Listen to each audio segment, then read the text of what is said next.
Recording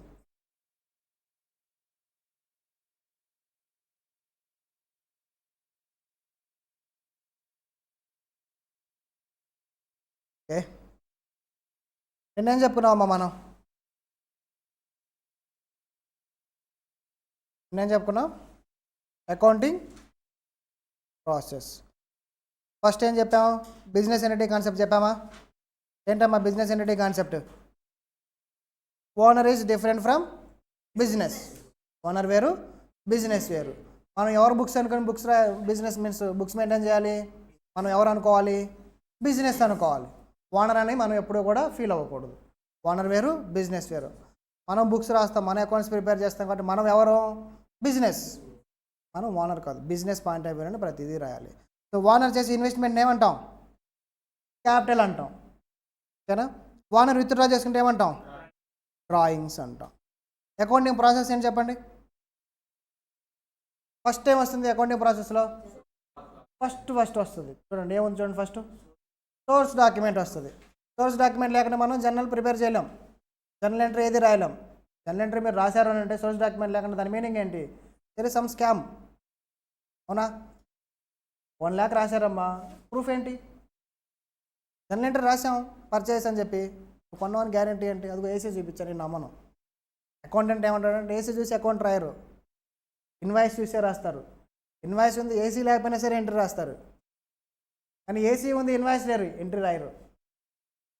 అసలు అయ్యా నువ్వు ఏసీ తీసుకొచ్చి ఆఫీస్లో పెట్టుకుంటావా, ఇంట్లో పెట్టుకుంటావా?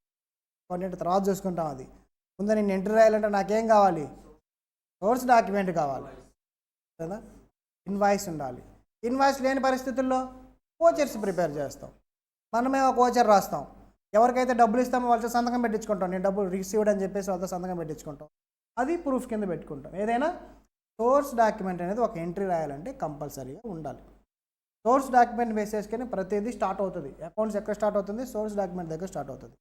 స్టార్ట్ అయ్యి ఫస్ట్ టైం ప్రిపేర్ చేస్తాం జర్నల్. జర్నల్ ఏంటమ్మా? బుక్కా స్టేట్మెంటా? బుక్. జర్నల్ ఏం రాస్తాం మనం? ఎంట్రీస్. వాటిని ఏమంటాం? Journal entries.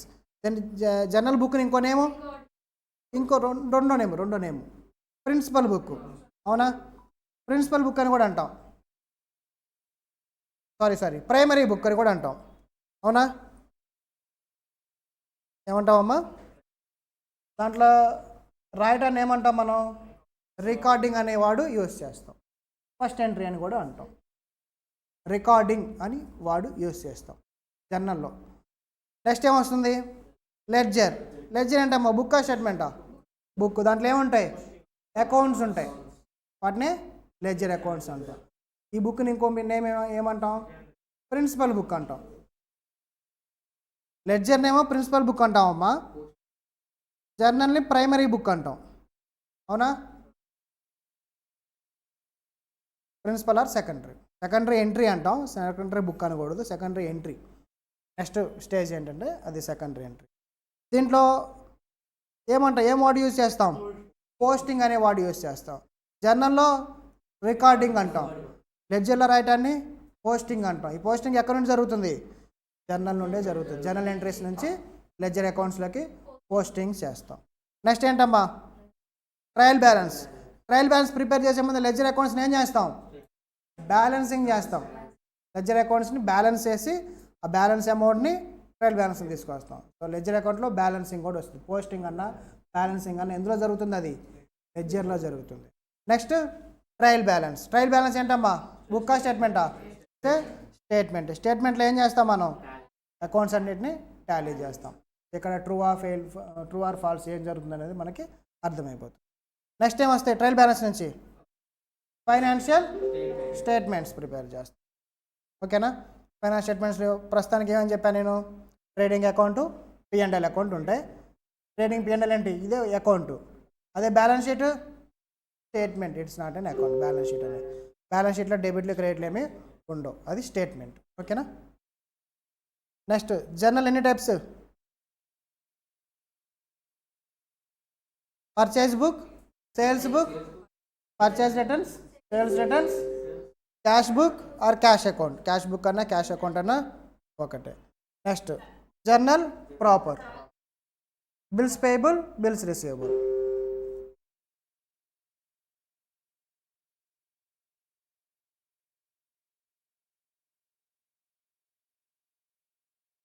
ఇంతవరకు మనం డిస్కస్ చేసాంగా, అవునా?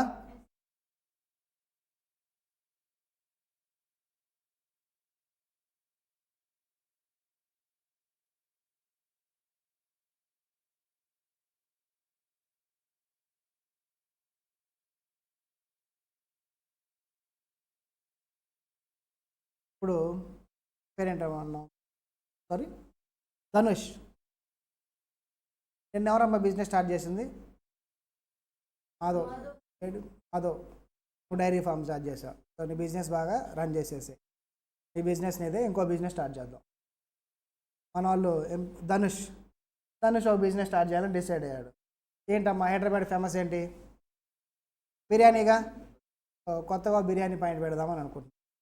న్యూగా బిర్యానీ పాయింట్ ఓపెన్ చేయడం కంటే కూడా ఫ్రాంచైజ్ ఒకటి తీసుకుందాం అనుకుంటున్నాడు. ఈ మధ్య రెడ్ బకెట్ బాగా వినపడుతుందా? అవునా?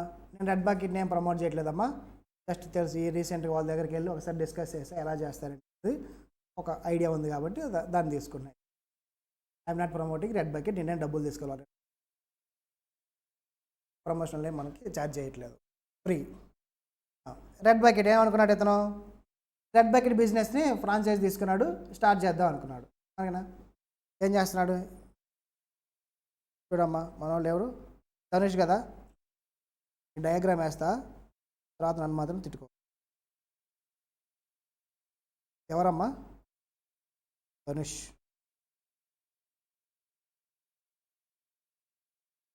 మిగతా అన్నీ కూడా అజంప్షన్ తీసుకో. ఇసు, కళ్ళు, ముక్కు అన్నీ అజంప్షన్ అంతే ఉన్నాయి అనుకోవాలి మనం. ఫీల్ అవుతున్నావా? లేదు కదా, వెరీ గుడ్. నువ్వు ఫీల్ అయినా సరే నేను డ్రా చేస్తా. ఏం స్టార్ట్ చేస్తున్నావు అమ్మా నువ్వు? బిర్యానీ పైన స్టార్ట్ చేస్తున్నావు, అంతేనా? కేఎఫ్సీ తీసుకుంటావా? కేఎఫ్సీ పెడదాం. ఏం పెడదాం చెప్పి ఇక్కడ కేఎఫ్సీ పెడదామా? నీ ఇష్టం. బిజినెస్ స్టార్ట్ చేసేది నువ్వే, అతను చెప్పినా సరే నువ్వే చెప్పాలి నాకు. ఏం స్టార్ట్ చేస్తాం? కేఎఫ్సీ పెడదామా? ఎంతమంది కేఎఫ్సీ కొట్టేస్తున్నారమ్మా? కేఎఫ్సీ ఫ్రాంచైజీ మన వాళ్ళు తీసుకున్నారు. కేఎఫ్సీ ఎలా స్టార్ట్ చేస్తావమ్మా? సరే, కేఎఫ్సీ స్టార్ట్ చేయాలంటే మనీ ఎంత కావాలి ఐడియా ఉందా? కేఎఫ్సీ స్టార్ట్ చేయాలంటే మనీ ఎంత రిక్వైర్మెంట్ అవుతుంది? జస్ట్ క్యాజువల్గా ఒకసారి ఎంక్వైరీ చేశాం. ఇట్స్ నాట్ ఎగ్జాక్ట్ ఫిగర్స్ ఏం కాదు. ఒక కేఎఫ్సీ ఫ్రాంచైజ్ స్టార్ట్ చేయడానికి 3-4 ఇయర్స్ బ్యాక్ వేరే ఫ్రెండ్ వాళ్ళు ఎంక్వైరీ చేస్తే ఎంత ఇన్వెస్ట్మెంట్ వచ్చిందంటే, బ్రాంచ్ స్టార్ట్ చేయడానికి బ్రాంచ్ కేఎఫ్సీ. అందుకే నేను రెడ్ బకెట్ చెప్పాను. అమౌంట్ మనం కలెక్ట్ చేయలేక ధనుష్కి కష్టం 7 కోట్లు సంపాదించాలి. మీరేమో కేఎఫ్సీయే కావాలన్నారు. మీరందరూ ఇప్పుడు ధనుష్కి డబ్బులు ఇవ్వాలి. ఎంత ఇస్తావు విష్ణు? ధనుష్కి ఎంత ఇస్తావు డబ్బులు? 7 crore నేను ఎంత స్పాన్సర్ చేస్తున్నావు? 1 crore అన్నా ఇవ్వాలి మినిమం.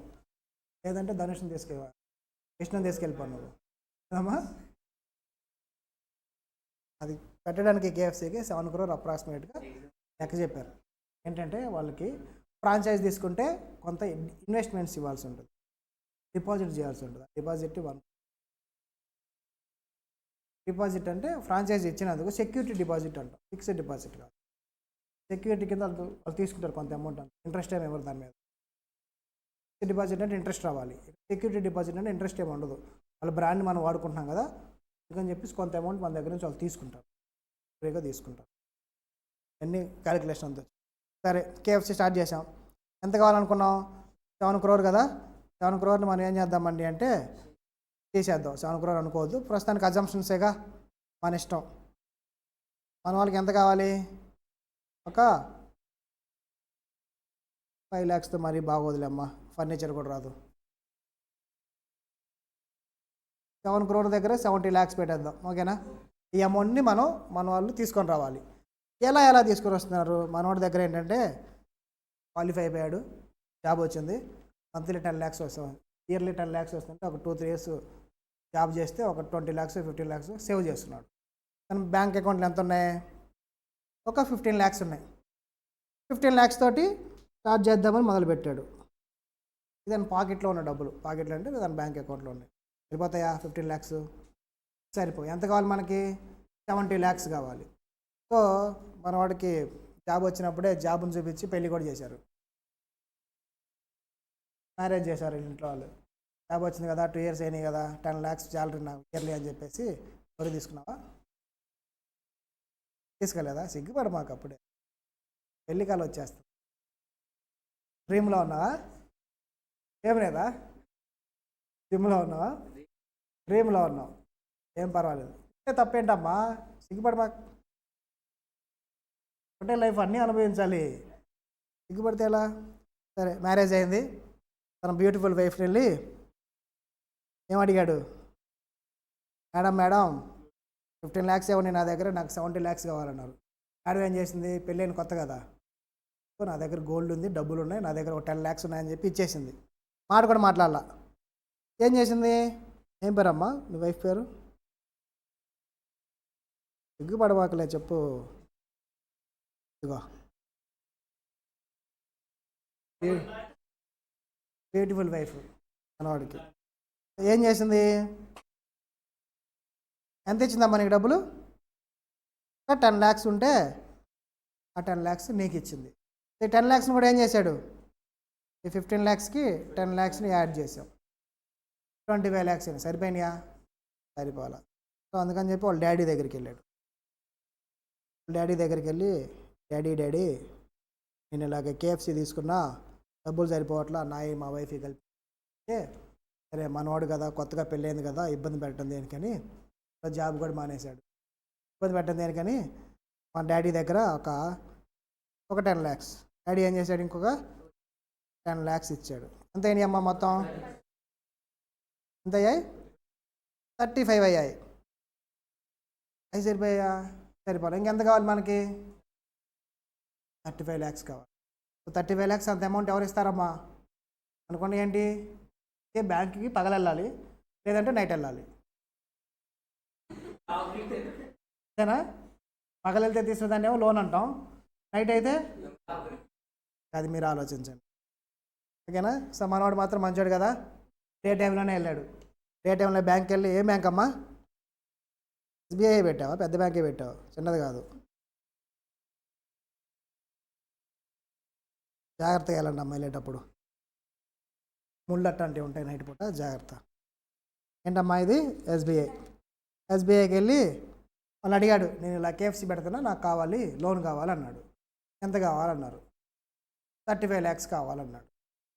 బ్యాంక్ దగ్గరికి వెళ్ళి ఏం చెప్పారంటే, ఇదిగో నేను 3 years నుంచి జాబ్ చేశా, MNC కంపెనీలో జాబ్ చేశా, నాకు 10 lakhs శాలరీ ఉంది, 3 years నా ఇన్కమ్ రిటర్న్స్ ఉన్నాయి, ట్యాక్స్ రిటర్న్స్ చెప్పి ఇన్కమ్ ట్యాక్స్ రిటర్న్స్ తన పే స్లిప్స్ అన్నీ పెడితే 35 lakhs, 10 lakhs శాలరీ కాబట్టి 35 lakhs ఈజీగా ఇస్తారు. 10 lakhs శాలరీ ఉన్న వాళ్ళకి 35 lakhs అడిగితే పర్సనల్ లోన్ ఇచ్చేస్తారు. పర్సనల్ లోన్ తీసుకున్నాడు. ఈ బ్యాంక్ వాళ్ళు ఏం చేశారు? 35 lakhsని నీకు ఇచ్చారు, అవునా? నువ్వు 35 lakhs యాడ్ చేసి 70 lakhs అయిపోయిందా? మనకు కావాల్సిన 70 lakhs ఇక్కడ వేస్ట్ చేసాం. దీని మొత్తాన్ని ఏమంటామమ్మా? ఇక్కడ ధనుష్ ఎవరు? ఓనర్ కదా. సో ఓనర్ బిజినెస్లో పెట్టి ఇన్వెస్ట్మెంట్ ఏమంటాం? క్యాపిటల్ అంటాం. అంటే 70 lakhs క్యాపిటల్, అర్థమైందా? 70 lakhs క్యాపిటల్. సేమ్ స్టోరీని డిఫరెంట్గా చెప్తాం. ఫస్ట్ ఏం చేశాడు?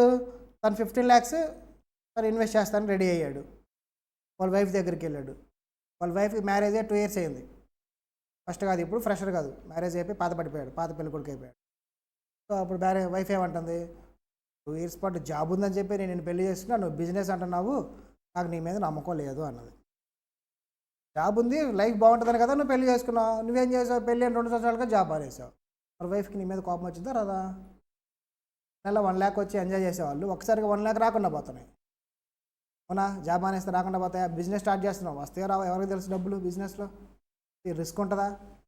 వైఫ్కి భయం వచ్చింది, నీ మీద నేను నమ్మకం లేదు, కానీ KFC అంటున్నావుగా, KFC గుడ్ విల్ ఉందని చెప్పి తను నీకు డబ్బులు ఇవ్వనన్నది. ఏం చేసింది నీ బ్యూటిఫుల్ వైఫ్? నిన్ను నమ్మలేదు కానీ కనపడని ఆ KFC అని ఒక మనిషిని నమ్మింది. ఏం చేసింది? తను ఇచ్చే 10 lakhsని నీకు ఇవ్వకుండా ఏం చేసిందమ్మా? ఏం చేసింది? కేఎఫ్సీకి ఇచ్చింది 10 lakhs. నీకు ఇవ్వాల 10 lakhs పోయినాయా? 10 lakhs లేవు. సరే, సేమ్ అలాగే మీ డాడీ దగ్గరికి వెళ్ళావు. మీ డాడీ కూడా అదే అన్నాడు, నువ్వు ఒక మాట మీద నిలబడవు, జాబ్ అన్నావు, జాబ్ మానేసావు, జాబ్ చూపించి పెళ్లి కూడా చేసాము, ఇప్పుడు మీ అత్త మామ వచ్చి నాతో గొడవ పడుతున్నారు చెప్పి మీ డాడీ హర్ట్ అయిపోయి ఏం చేశాడు? నీకు ఇవ్వనని మళ్ళీ సేమ్ డైలాగ్, నేను కేఎఫ్సీకి ఇస్తా అని చెప్పి కేఎఫ్సీకి సేమ్ 10 lakhs. 10 lakhs పోయాయా? అవునా? నెక్స్ట్ ఏం జరిగిందమ్మా? బ్యాంకు వాళ్ళు కూడా ఏమన్నానంటే, నువ్వేమో జాబ్ అంటున్నావు కానీ జాబ్ చేస్తున్నావా? రిజైన్ చేశాను అన్నావు, జాబ్ మానేసావు, మరి లేని జాబ్కి మేము ఎలా ఇస్తాం? నిజంగా పాస్ట్ అయితే ఇన్కమ్ ఉంది, ఫ్యూచర్లో ఇన్కమ్ లేదని చెప్తున్నావు జాబ్ మీద బేస్ చేసుకొని. అంటే నీకు పర్సనల్ లోన్ ఇవ్వం కానీ బిజినెస్ లోన్ ఇస్తాం.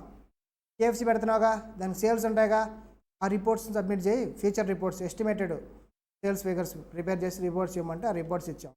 దేని పేరు మీద ఇస్తాం? కేఎఫ్సీ పేరు మీద ఇస్తాం. సో అప్పుడు ఏమవుద్ది? బిజినెస్ లోన్ అవుద్ది.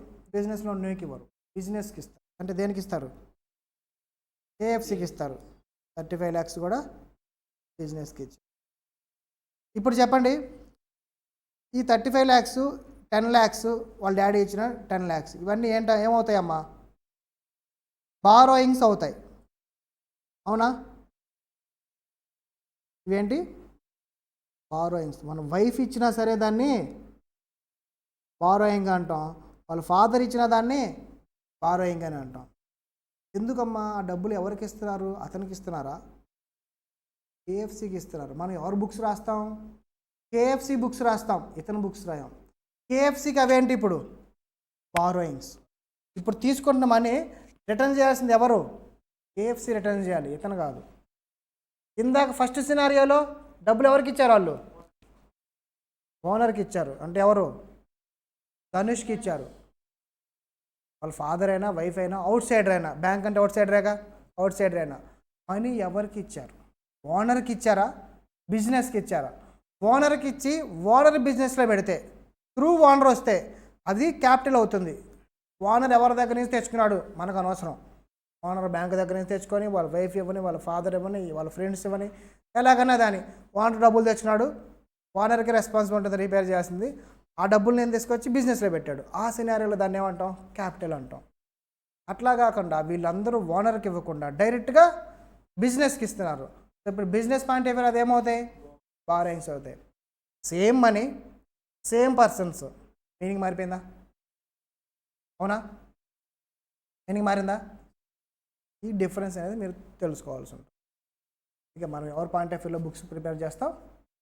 బిజినెస్ పాయింట్ ఆఫ్ వ్యూలో, కేఎఫ్సీ పాయింట్ ఆఫ్ వ్యూలో books prepare. KFC point of వ్యూలో ఎవరు ఇస్తున్నారు డబ్బులు? ఓనర్ ఇస్తున్నాడా? అవుట్ సైడర్ ఇస్తున్నాడా? ఈ క్యాలిక్యులేషన్ తోటి దాన్ని బారోయింగ్గా క్యాపిటల్ అనేది డిసైడ్ చేయాలి. ఓకేనా? రాయండి అమ్మ, ఇంతవరకు డయాగ్రామ్ రాసుకోండి. సో ఫస్ట్ సినారియోలో 70 lakhs క్యాపిటల్, సెకండ్ సినారియోలో ఓన్లీ 15 lakhs క్యాపిటల్, రిమైనింగ్ అంతా కూడా బారోయింగ్. లయబిలిటీస్. లయబిలిటీస్ అయినా క్యాపిటల్ అయినా మనం బ్యాలెన్స్ షీట్లో ఎటు సైడ్ రాస్తాం? లయబిలిటీస్లోనే రాస్తాం, కానీ సెగ్రిగేట్ చేస్తాం. ఓనర్స్ మనీ వేరు, అవుట్ సైడర్స్ మనీ వేరుగా సపరేట్గా రాసుకోండి. ఓకేనా?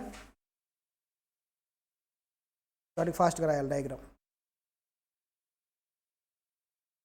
డయాగ్రామ్స్ నీట్గా వేయండి అమ్మా. మళ్ళీ ధనుష్ ఫీల్ అవుతాడు, ఎందుకంటే గర్ల్ ఫ్రెండ్ కూడా ఉంది అందులో. ధనుష్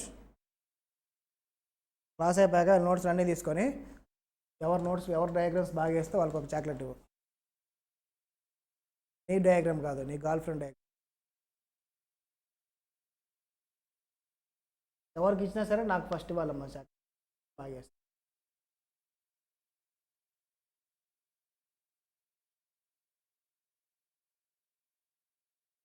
అలా వాళ్ళకి అర్థమవుతుందమ్మా? Very good.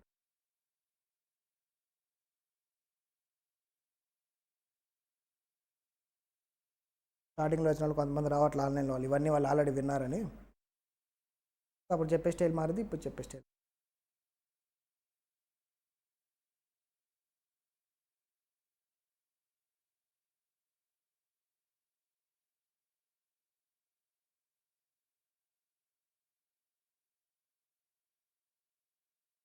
వెళ్తారమ్మా కేఎఫ్సీకి మీరు? రీసెంట్గా హైదరాబాద్లో ఫుడ్ సేఫ్టీ వాళ్ళు రైడ్స్ చేశారంట, విన్నా పర్లేదు కానీ జస్ట్ చాలా రెస్టారెంట్స్లో ఇది జరిగింది, ఇంక్లూడింగ్ కేఎఫ్సీలో కూడా జరిగింది. అనుష అలా ప్రిపేర్ చేస్తాను కేఎఫ్సీలో మాత్రం.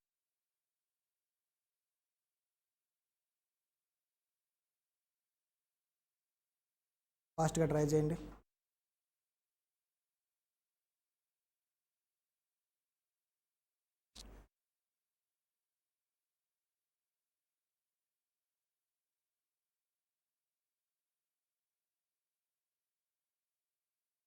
కేఎఫ్సీయా? కే అయితే ఫ్రైడ్ చికెన్, కే అంటే ఏంటమ్మా?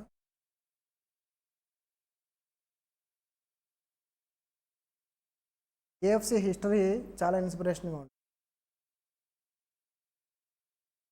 60 ఇయర్స్కి అతను కేఎఫ్సీ ఏం చేస్తామా 60 ఇయర్స్కి?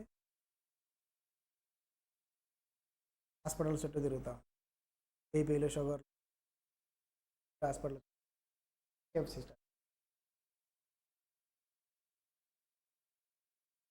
చేసేమ్మా అక్కడ పెట్టి చెప్తే మెయిన్ బాగా చేసినట్టు.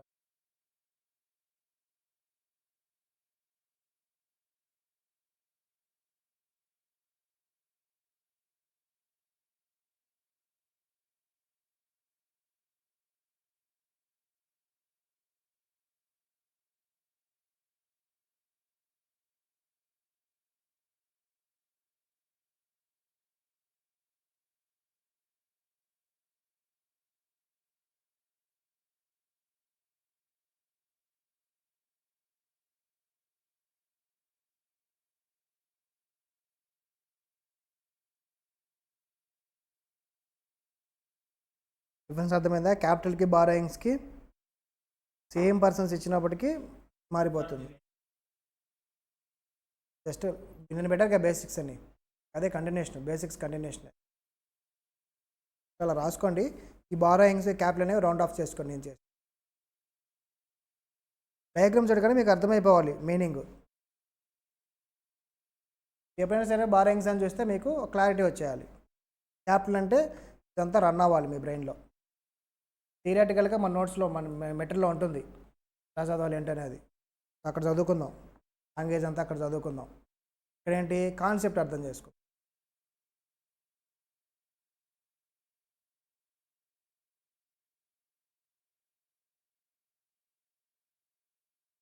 అయిపోయిందా? కానీ ఇలా మనకి 5 minutes ఉంది.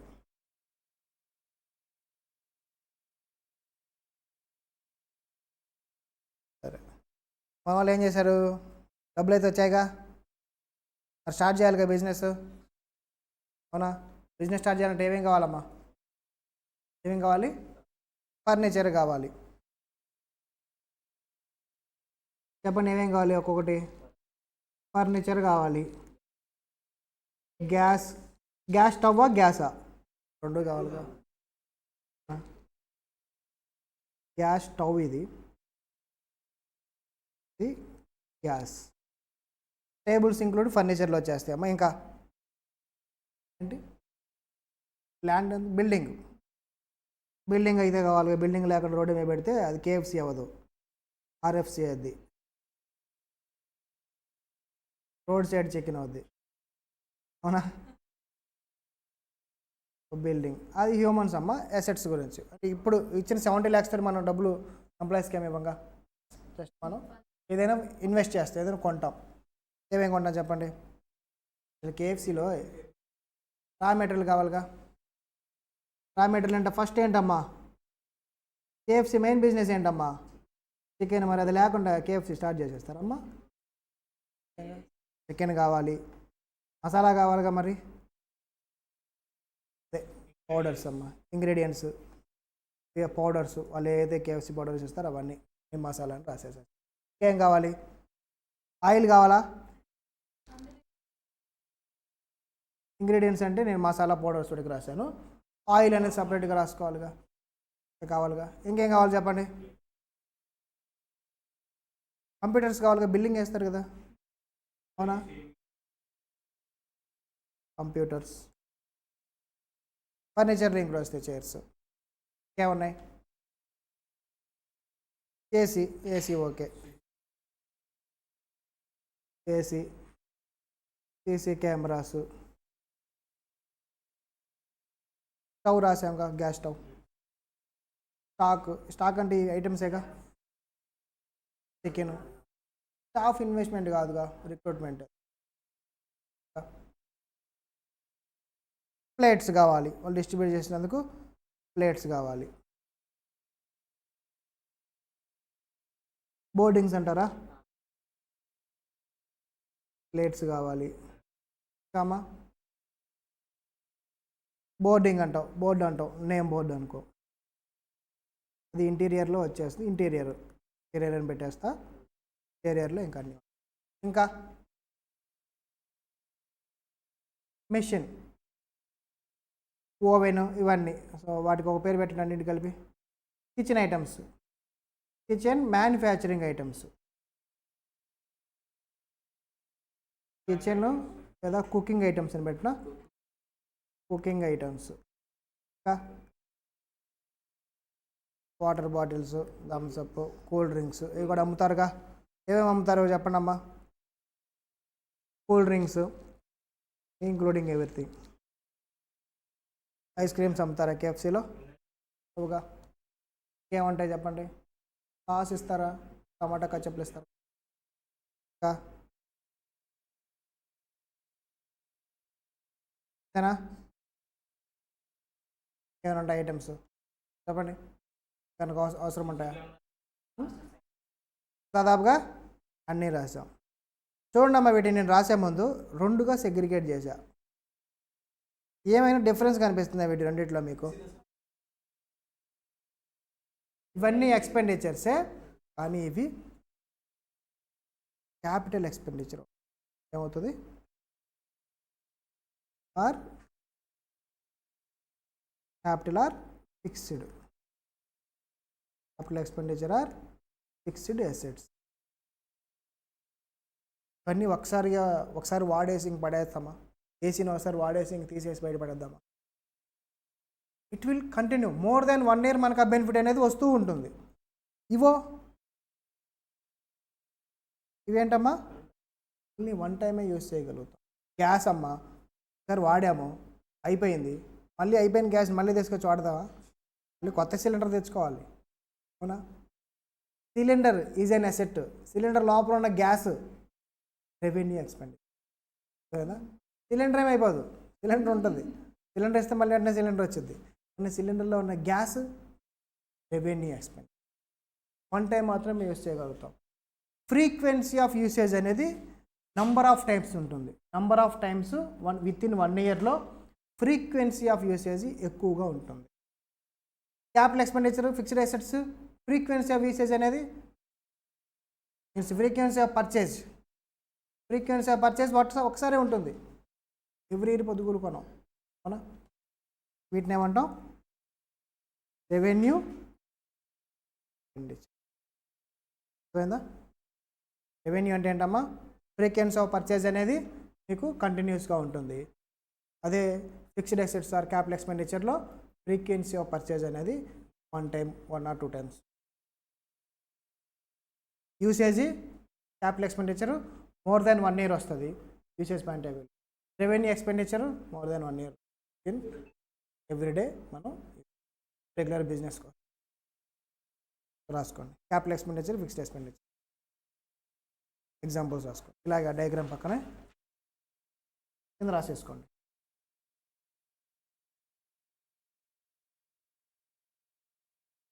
Capital expenditure are fixed assets.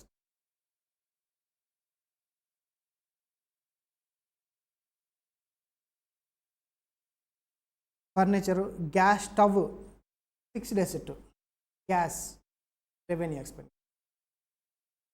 Building, computers, AC, CC cameras, interior items, kitchen cooking items, అవి క్యాపిటల్ ఎక్స్పెండిచర్. మీరు కేఎఫ్సీకి వెళ్ళగానే మీకు కంప్యూటర్ కనపడిందంటే ఏమనిపించాలమ్మా? ఇది క్యాపిటల్ ఎక్స్పెండిచరు, ఇది ఫిక్స్డ్ అసెట్ అని. చికెన్ ఆర్డర్ ఇచ్చి తీసుకున్నారు, అదేమనిపిస్తుంది మీకు, ఇది రెవెన్యూ ఎక్స్పెండిచరు అని. చికెన్ టేస్ట్ కాస్త అకౌంట్స్ అయిపోవాలి. ఓకేనా, accounts గుర్తొచ్చేయాలి.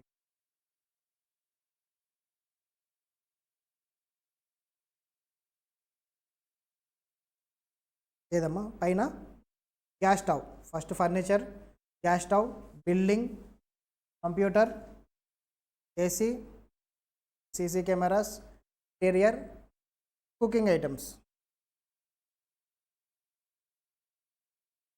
Tomato ketchup, sauce, CC cameras అమ్మా, నువ్వే చెప్పింది అది.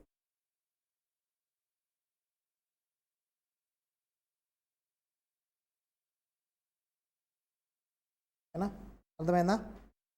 సో క్యాపిటల్ ఎక్స్పెండిచర్కి రెవెన్యూ ఎక్స్పెండిచర్కి డిఫరెన్స్ అర్థమైందా? ఐటమ్స్ చూడగానే మీకు అనిపించాలి ఇది రెవెన్యూ, ఇది క్యాపిటల్. ఆఫ్టర్నూన్ ఉందిగా మన క్లాసు, ఎన్నింటికమ్మా? 4కా? 4 3:30? 4 to 5?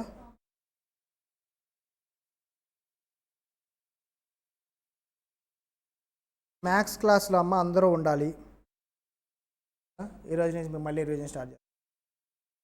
సిఈసి వాళ్ళు ఇబ్బంది పడుతున్నారు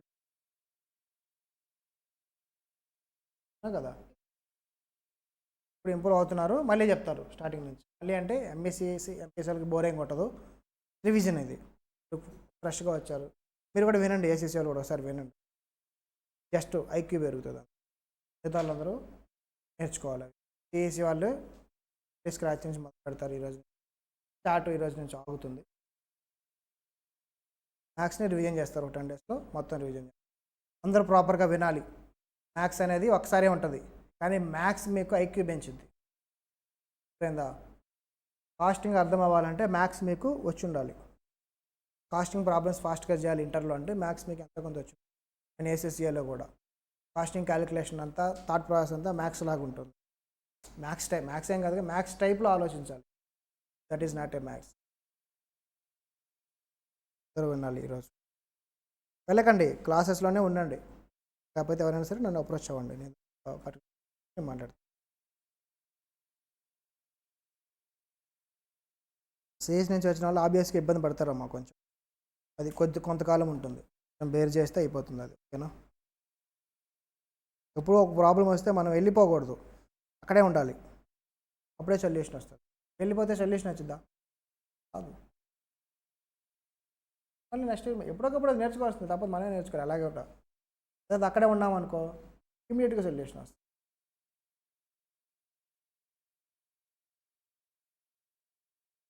చెప్తారు అన్నీ స్టార్టింగ్ నుంచి చెప్తారు. మళ్ళీ ఈరోజు నేను స్టార్టింగ్ నుంచి చెప్తారు. స్టార్ట్ కూడా మ్యాథ్స్ ఒక లైన్కి వచ్చాయి, మీరు అందరూ మ్యాథ్స్ అంతా ఓకే అన్నాక స్టార్ట్ చేస్తాం. ఇప్పుడుదా చెప్పినండి మ్యాథ్స్ మీకు ఓకే, నాకు అర్థమవుతుంది సార్, మేము చేయగలుగుతున్నాం అనే కాన్ఫిడెన్స్ మీ అందరికి వచ్చాక స్టార్ట్ చేపిస్తాం. ఒక 10 డేస్ మీకు మ్యాథ్స్ జరుగుతుంది. చాలా ఇంపార్టెంట్ అమ్మా, మ్యాథ్స్ ఎక్కువ మంది ఫెయిల్ అవుతుంటారు. చాలా టైం ఉంది కదా, చెప్పింది మళ్ళీ చెప్పుకుందాం, ఏం పర్వాలేదు. స్టార్టింగ్లో లాస్ట్కి వచ్చాక చెప్పింది మళ్ళీ చెప్తే మీరే వద్దంటారమ్మా. స్టార్టింగ్ స్టేజ్లో తెలిస్తే ఏంటంటే ఎన్నిసార్లు చెప్తాం, ఫ్యాకల్టీ కూడా చెప్తారు. లాస్ట్ మినిట్కి వచ్చినప్పుడు ఏమిటంటే స్టూడెంట్స్ డివైడ్ అవుతారు. కొంతమంది అప్పుడు దాకా చదివినంత ఒకసారి ఒక లైన్లో వచ్చేసి ఉంటారు, అప్పటికి ఎట్లా అట్లా. కొంతమంది అప్పటికి వచ్చి ఉండరు, లాస్ట్లో తెలిస్తే, సిలబస్ అయిపోయే టైంలో తెలిస్తే. అప్పుడు ఏమవుతుంది, అర్థం కాని కోసం అని చెప్పి మళ్ళీ స్టార్ట్ చేసామనుకోండి, ఆల్రెడీ ప్రిపేర్ అయి ఉన్నారా, వాళ్ళు గొడవ చేస్తారు. కొన్ని కంటిన్యూ చేసామనుకోండి, అర్థం కాని ఉన్నారా, వీళ్ళు గొడవ చేస్తారు. లాస్ట్కి వచ్చాక ఏమవుతుందంటే మా చేతుల నుంచి జారిపోతుంది సబ్జెక్ట్ అనేది, టైం ఉండదు. మా దగ్గర టైం చాలా ఇంపార్టెంట్. అది ఇనిషియల్ డేస్లో చెప్పానండి, కోచింగ్ ఇనిషియల్ డేస్లో ఒకసారి చెప్పుకుంటాం, 2 సార్లు చెప్పుకుందాం, 3 సార్లు మళ్ళీ మొదలు పెట్టుకొని చెప్పుకుందాం. That is not a big deal. స్టార్టింగ్లో తెలిసినప్పుడు మీకున్న ప్రాబ్లమ్స్ అనేవి సొల్యూషన్స్ పర్ఫెక్ట్గా వస్తాయి. ఎందుకంటే మీకు ఏ ఇష్యూ అయినా సరే ఇమీడియట్గా కమ్యూనికేట్ చేయండి. మాకు ఉన్నా కదా క్లాస్లో, కొద్దిగా కమ్యూనికేట్ చేయండి, మీకు ఏదైనా సరే సొల్యూషన్స్ 100% వస్తుంది. నా దగ్గరకు వచ్చిందంటే దాని సొల్యూషన్. నా కమ్యూనికేషన్ ఇంపార్టెంట్. నేను అరవట్లేదు కానీ నేను ఎవరిని ఏం అరం, ప్రాబ్లమ్స్ ఏమైనా ఉంటే ఆ ప్రాబ్లమ్ సాల్వ్ చేయడానికి 4 ఎక్కడైనా అంటున్నారు, మాట్లాడుతున్న డిస్కషన్లో ఉన్నాయి. ఇమీడియట్గా అవ్వదు, కానీ ఇది ఏంటంటే ఓవర్నైట్ అయ్యే సొల్యూషన్ కాదు ఇది. నాకు ఒక 1 month 50 days 1 month టైం పడుతుంది. షిఫ్ట్ అవుతాను, కిందకి వెళ్తాను, డెఫినెట్గా కిందకి వెళ్తాను, కొంచెం టైం పడుతుంది. పర్మనెంట్గా అయితే ఇక్కడ ఉన్నాం. సెకండ్ ఫ్లోర్లో ఆల్మోస్ట్ ఫైనల్ అవుతుంది. కొంచెం ఈ నోటీస్ పీరియడ్లు అవి ఉంటాయి కదమ్మా, మాకు ఖాళీ చేస్తున్నట్టే అన్నీ ఖాళీ చేస్తున్నట్టు ఒప్పుకోరు. నోటీస్ పీరియడ్ ఇవ్వాల్సి ఉంటుంది, 2 months ఇవ్వాల్సి వస్తుంది. అవుతుందమ్మా. ఈ నోటీస్ పీరియడ్ దగ్గర బిల్డింగ్ ఓనర్స్ తోటి మాకు కొంచెం ఇష్యూ, మేము మాట్లాడేస్తాం. ఓకేనా? సొల్యూషన్ అయిపోయి మనం కిందకి వెళ్ళిపోతే గోల్ ఉండదు అసలు. ఒకవేళ పైన ఉండాల్సి వచ్చినా లిఫ్ట్ రెడీ చేపిస్తాం, మీకు ఇబ్బంది లేకుండా. ప్రతిదీ మీకు ఏ ఇష్యూస్ వచ్చినా కిందకి వెళ్తే ఏంటంటే వాష్రూమ్స్ కూడా పైన లేవు. మ్యాక్సిమం కిందకే సెకండ్ ఫ్లోర్కే ప్రిఫర్ చేస్తాం. ఏంటంటే 1 day వచ్చే సొల్యూషన్స్ కాదు, it will take some time, not more than సంవత్సరాల పాటు ఏం పట్టదు, కానీ 1 నెల అట్లాగా టైం పడుతుంది. మిగతా ఏ ఇష్యూస్ ఉన్నా సరే మాతో కమ్యూనికేట్ పరంగా ఏదైనా సరే. అన్నీ కాదమ్మా, మ్యాథ్స్ అకౌంట్స్ ఇప్పుడు ఫస్ట్ నుంచి స్టార్ట్ అయింది కదా, మ్యాథ్స్ ఒకటి, మిగతా ఏంది మీకు కావాలా ఏమైనా సబ్జెక్ట్స్? ఫస్ట్ నుంచి చెప్పించమంటారా? ఇదిగా ఎకనామిక్స్ అవసరం లేదుగా, అందరికీ అవసరం లేదుగా. అవసరం లేదంటే మళ్ళీ మొదటి నుంచి మొదలు పెడతారు. టైం ఉంది మనకి, చెప్తారు మన ఫ్యాకల్టీ, నో ప్రాబ్లం. కానీ టైం లేకపోతే ఇంకేం చేయలేం, ఛాన్స్ రాయటమే, తర్వాత చూసుకుంటాం, నెక్స్ట్ ఐటమ్ చూసుకుంటాం. ఓకేనమ్మా, for today, not today, for morning. Afternoon మళ్ళీ 3 కలుద్దాం. ఓకేనా? గుడ్ బై అమ్మా.